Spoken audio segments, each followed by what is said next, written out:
afternoon and welcome to your program, Your View with distinguished today Emmanuel Iheme.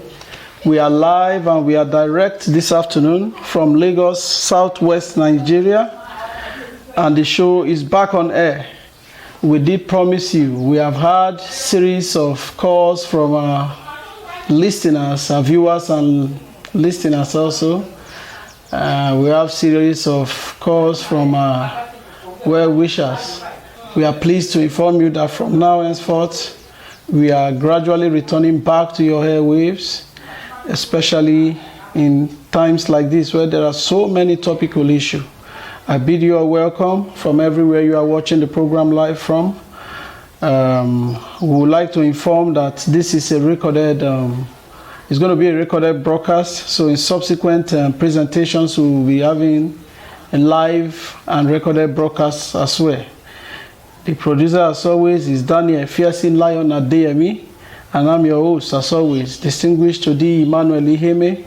And we start the program this afternoon by itemizing the news items over the week. We start with the first news item on our list here. Former Governor Lucky Igbenedion invited by, that is Edo State former Governor Lucky Igbenedion invited by the EFCC. Charles Soludo emerges the winner of Anambra State governorship elections. Even as APC candidate Andy Uba rejects outcome of election, stating that there are some irregularities in the elections. We go again. We have another item here. Nnamdi Kanu trials postponed to January 19th, 2022.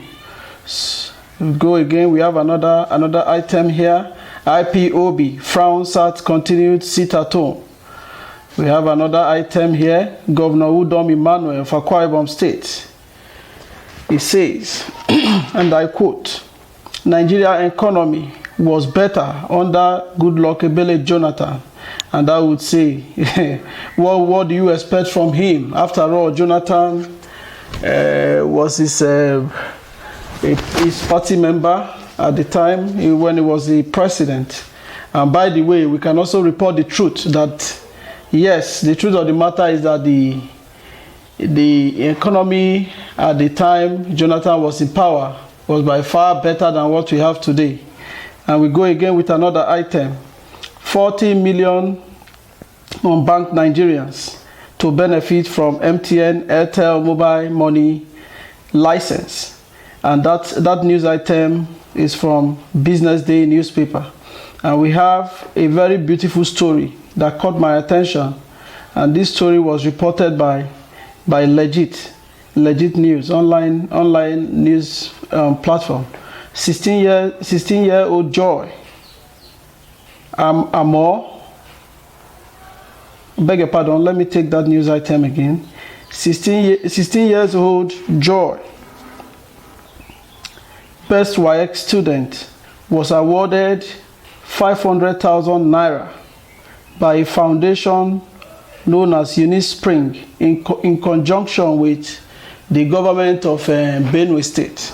That's a very beautiful story. I find it very, very interesting. And I would like to say that there is the last item here on our list. Malami, the Attorney General of the Federation, reacts as suspect links him to the invasion of Mary Odili's home.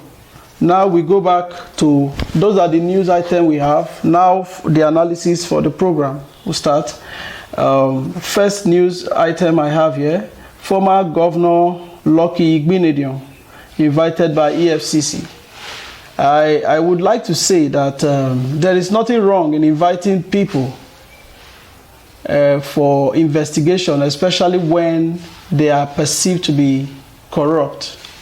But what I would like to talk about is a situation whereby a corruption fight is always fought as if it's a witch hunt. We've seen series of people. The other day it was is it Obi Kubana who spent 3 days, 72 hours in the EFCC custody. Whereas we have so many children of the northern governors who have been flying in Nigeria's private jets. And these children cannot point to a known business that they are engaging in. But we see them flying private jets. They may do parties in private jets. They use public funds to fund their activities.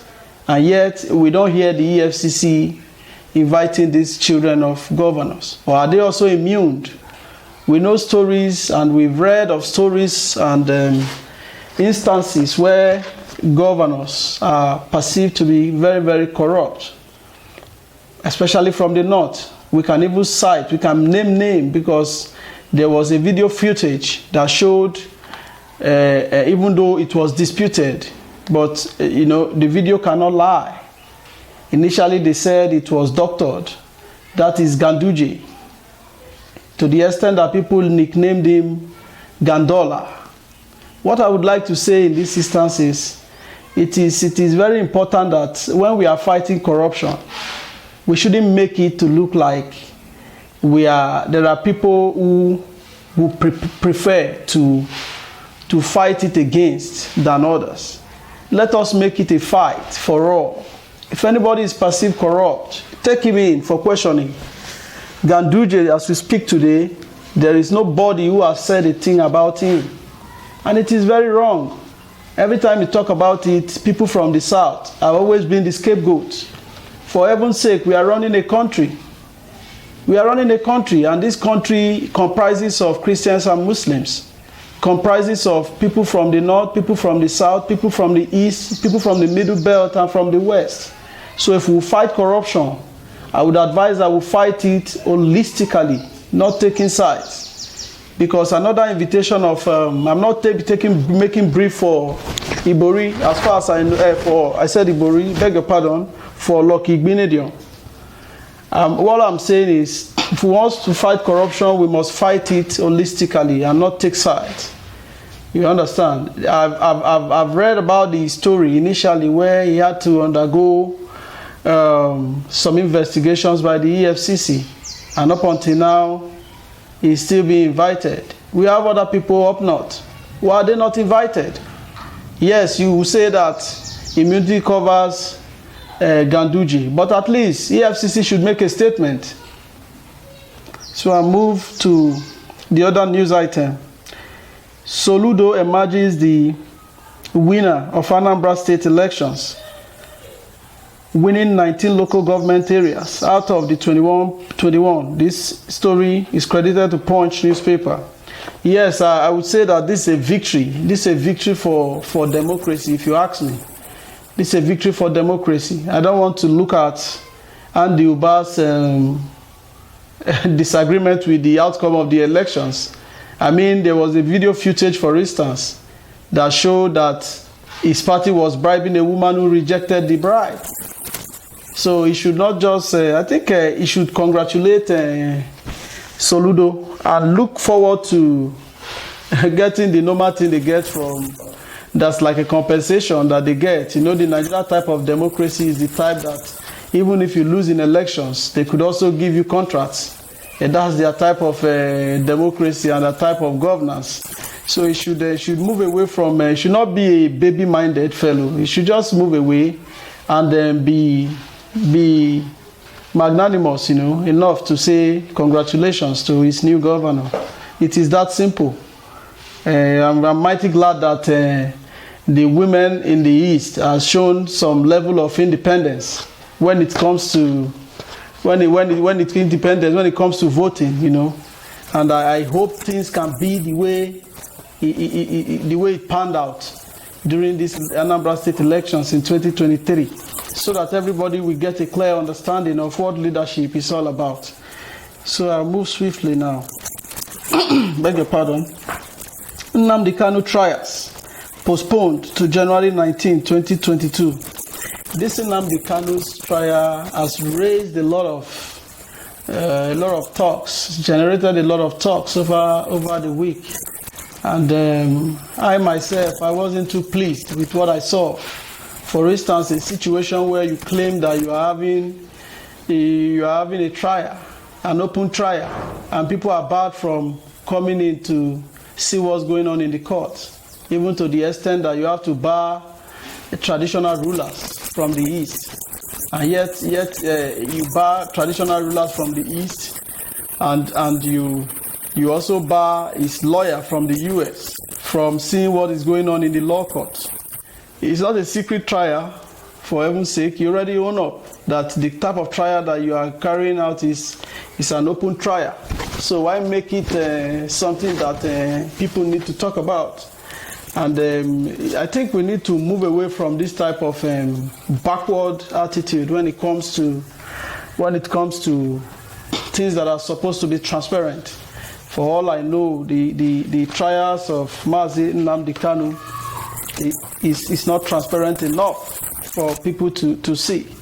And I would like to also say that there is nothing wrong. I will state here categorically that there's nothing wrong with self-determination, provided you are not doing it violently.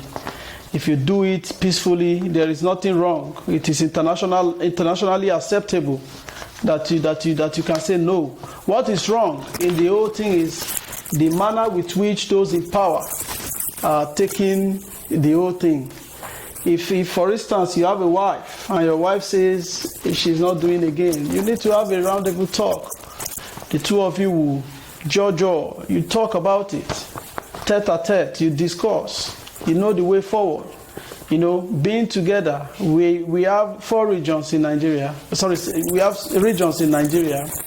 And for us to coexist together, we must sit down together to talk on what basis are we staying together.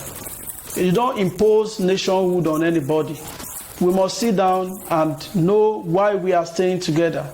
Nobody should force anybody to stay. We make this thing look like we are fighting. This is not a fight. What Nnamdi Kanu is saying, for instance, is displeased by the way the country is governed. Bad leadership, lack of education. There is no education, you know. There is no job. There is no water, for instance. There is no power supply. And our leaders travel abroad for proper health care, while the rest of us are left here to die. Those are some of the reasons why people feel they don't belong to Nigeria. Why not call them on a round table on almost every 6 month or 3 month interval? The president of a country the size of Nigeria would travel abroad for what they describe as medical trip. They should have some sense of shame. They should have some sense of shame, so to speak. You know, it is a thing of shame that even the Aso Rock Villa cannot boast of a medical facility that can take care of the health of Mr. President. And he find it a thing of joy to always travel abroad for medicals. We wait till January 19th to see to the trial of Nnamdi Kanu again. IPOB frowns at continued sit at home. That's the next news item. And I also read from another platform, media platform, where IPOB has said openly and categorically and spontaneously that all those who are still engaging in sit at home should be arrested. All those who are ordering sit at home should be arrested, that they now distance themselves from sitting at home. I commend them for that. It's a welcome development. This is where we can shift, where we can separate those who are truly IPOB and those who are constituting nuisance and wickedness in the state. This is the time where we truly know those who are the unknown God men, and some will say unknown men. So I commend IPOB for taking that step. Now that they have distanced themselves from sitting at home, except for the days that they say their leader, Nnamdi Kanu, is to appear in court. That's the only time they say they order sit at home. So I commend them for that. Then I move swiftly to the next news item. Governor Udom Emmanuel of Akwa Ibom State, he claims, or he says, that the Nigerian economy was better under Goodluck Ebele Jonathan, First of all, I would say, like I said earlier on, I would say that you don't expect anything less from him. Goodluck Ebele Jonathan is his party man and a leader, a senior leader at that in the PDP. So what else do you expect from Emmanuel? But by the way, if you ask me, the economy was actually better than what we have today, because Nigeria has moved several steps backward, and economy-wise, social-wise, and what have you, in all spheres of life, we have moved several steps backward. Nothing seemed to be working, and that's the truth. You can sample opinion, and you publish it on social media. You see people talking about it.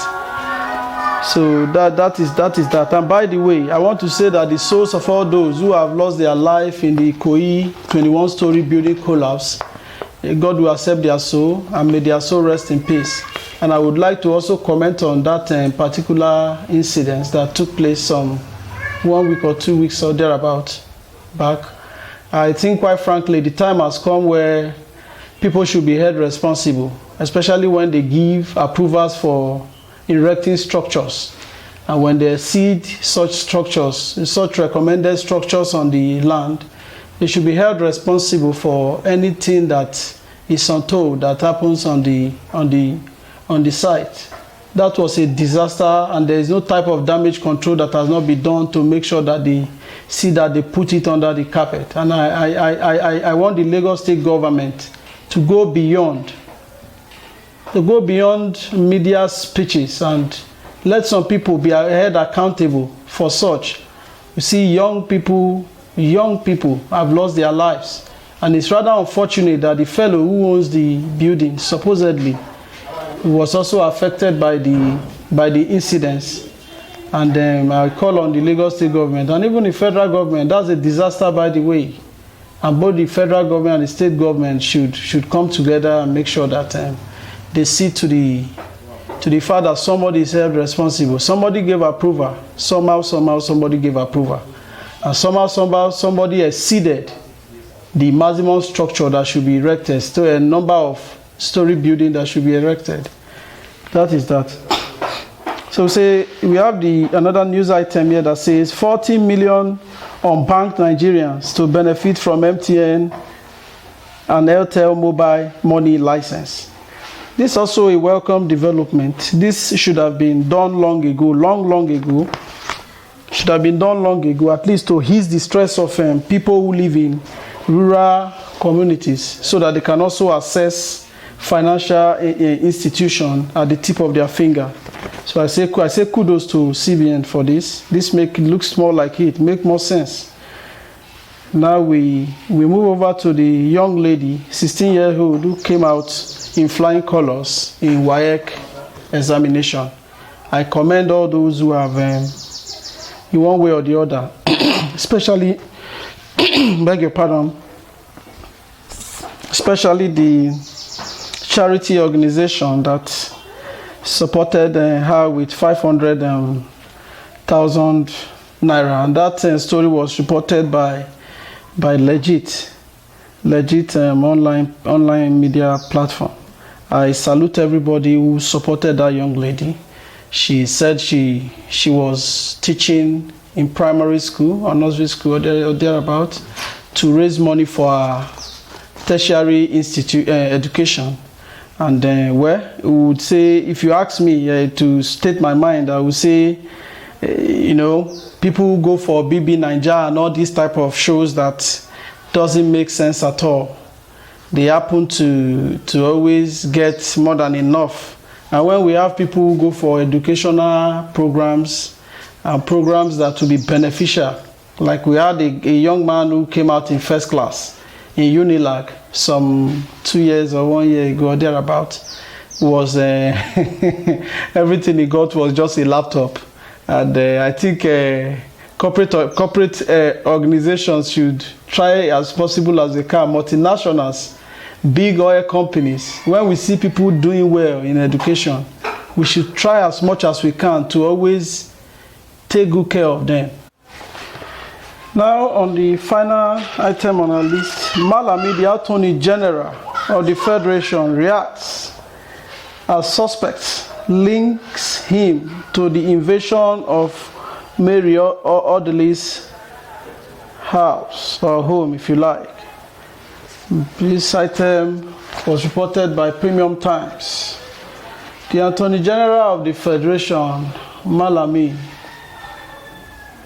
seemed to be running Nigeria like his personal business, and it is wrong. It is wrong in the sense that the reason for the invasion or the house or home of Mary Orderly till now is still unknown, and we hear that 14 persons has been arrested, even though the police and the SSS force headquarters in Abuja, by the way, claim that these persons are fake identified, so to speak. Frank Kumba, the police spokesperson, claimed on his speech that he presented in a press conference that these persons are impersonators, that the whole thing is laughable, but that is just the way Nigeria is. But I would like a full-blown investigation into the matter, and Malami should say or tell Nigerians all they know about the allegation against him by these perceived fake police or security men. And that's the height of our program this afternoon. And then the producer, as always, is Daniel Adeyemi. And I still remain your host, distinguished Odi Emmanuel Iheme. And I will continue to speak the truth regardless of what comes after it. Because the truth is the only thing that is different from everything else. Thank you and good afternoon. God bless you. Till we see you again next week. Bye-bye. For sponsorship, advert placement, please call or WhatsApp this number. +234 811 731 0928.